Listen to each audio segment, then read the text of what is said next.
Abboo kiyya maqaan keenya. Gizaachoo nuti. Gizaachoo dabaleetu Eessa jiraatta? dura Ogiddiin jiraadha amma immoo magaalatti kan gala Minaaree. Ogiddii irraa gara magaalaatti galte. Waraana bilisummaa Oromoon beektaami? Beeka. Waraanni bilisummaa Oromoo si barsiiseeraami? Na barsiisa. Ayyee erga waraanni bilisummaa Oromoo si barsiise akkamitti waraana bilisummaa Oromoo mooraa waraanni bilisummaa Oromoo dhiigaaf lafee isaatiin qabate otoo beektu lafa san irratti mootummaan gabroonfataan akka dhiiga ilmaan Oromoo lolaasaa osoo beektu akkamitti mootummaa gabroonfataa waliin barnoota waraana bilisummaa Oromoo fudhattee kaateeti gara mootummaatti deebitee uummata Oromoo gurgurachuuf nyaachuudhaaf mootummaan kun bulchaa akkamitti filame? Eega filamtee hoo maal hojjette? Eega filamee yaaduma waan jiru naa dawwalii rakkoo jiru waan naa dawwalii naan jedhanii kanaaf bakka na buusanii deeman. Ayyee lafa waraana bilisummaa Oromootti argitee eessatti akka argite nuu bilbilii siin jedhan? Nuu bilbilii. Waraanni nuu bilbilii siin jennaan atillee lafa waraana bilisummaa Oromootti argitee baay'ina isaanii meeshaa isaan qaban waliin bilbiltee isaanii himtaa jechuudha. Ani garuu seenaa argeen beeku bakka jiranitti eessa jiru jedhee nama biraa nan gaafadha namni biraa immoo bakka kanaa jiru. Ajaa'iba! Ati bulchiinsa gandaati ijoollee qeerroof jala ijaartee ijoollee qeerroo nyaata nuu fidanii iddoo nu jirru ijoollee santu sitti himaa. Eega ijoolleen san irraa qulqulleeffattee mootuu ati isaaniif dabarsitaa jechuudha. Nan dawwalaa. Ijoollee gaafattee ijoolleedhaan dabarsita. Ijoolleen dawwaltuun sun si dawwaltu sun maqaa isaanii eenyuun fa'a? Tolosaa. Tolosaa eenyuuti? Tolosaa Addunnaallee nu bira dhufee iddoo nu jirru laalee si bilbilaa ati isaanii dabarsitaa jecha. Kabiraawoo? Baayisaa eenyuuti? Baayisaa Addunnaa. Baayisaalleen iddoo nu jirru laalee si bilbilaa ati isaaniif dabarsituu jecha.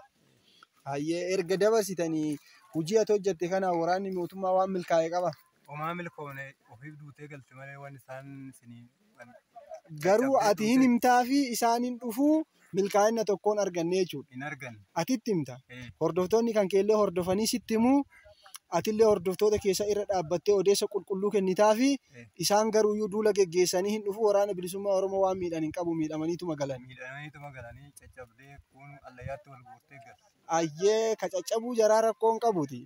Ati garuuyyuu yeroo odeessa kennituuf kana akkuma isaan dhufaniiti waraana kana balleessanii fi odeeffannoo isaan hojjedhu siin jedhan akkaataa isaan hojjedhu siin jedhan irra dhaabbattee kenniteef. Dirqama hojjettaa waa siin jenne kun gootanaan jedhani garuu jaalala ani giddiidhaani. Kanaafiyyuu ati isa irra dhaabbattee gootaa fi isaan dhufanii wanti siisan tokko illee hin jiru. Hin jiru. Ayyee har'a ammoo maaltu si qabee as si fide kana hojjechaa turte waraana mootummaa waliin kana hojjechaa turteeti. Har'a maaltu as si fide iddoo kana? Waraana adda bilisummaa abooti. Waraana adda bilisummaa Oromootu si qabee bakka kana si fide.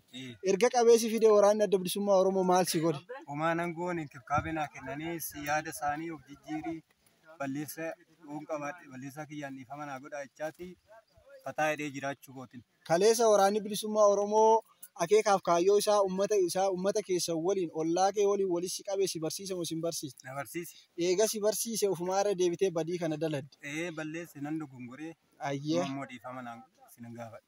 Ayyee amma mootuu badii dogongorte kanaan dhiifama gaafatta.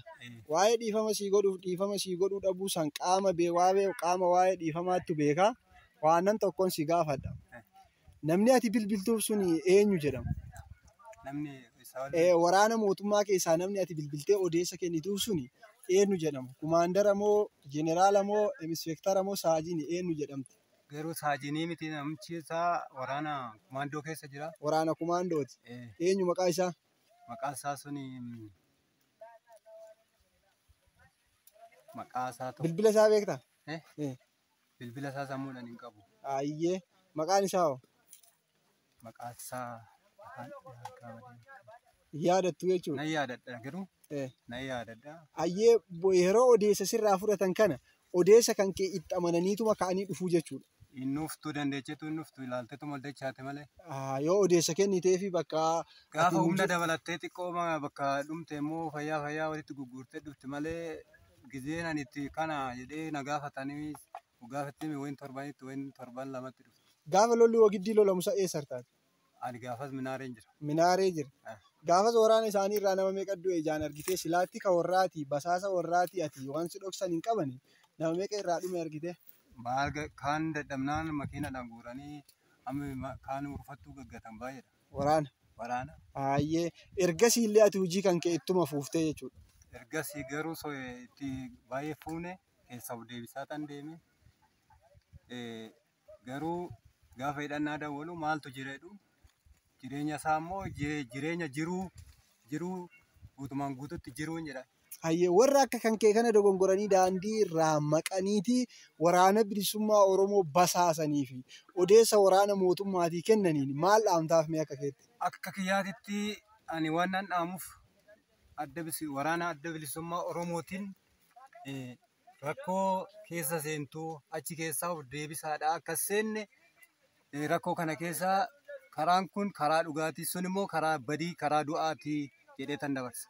Hayyee warra kanaa rakkoo kana basaasuuni waraan bilisummaa Oromoo miidhuu hin dandeettanii ummiituu rakkoo keessa seentuu irraa of qusadhaa jettaan. Irraa of qusadhaadha. Karaan dhugaa karaa kanaanii ishii yaada ofii koshoroodhaan nama goyoomsitee waan adda addaatti nama goyoomsitii. Karaan dhugaan karaa kanaa deebi'aa'ii waan qabdarree ta'e qalbii keessan jijjiirradhaa hin jedheen dhaamsa dabarsa. Galatoomayyee fayyaa ta'e.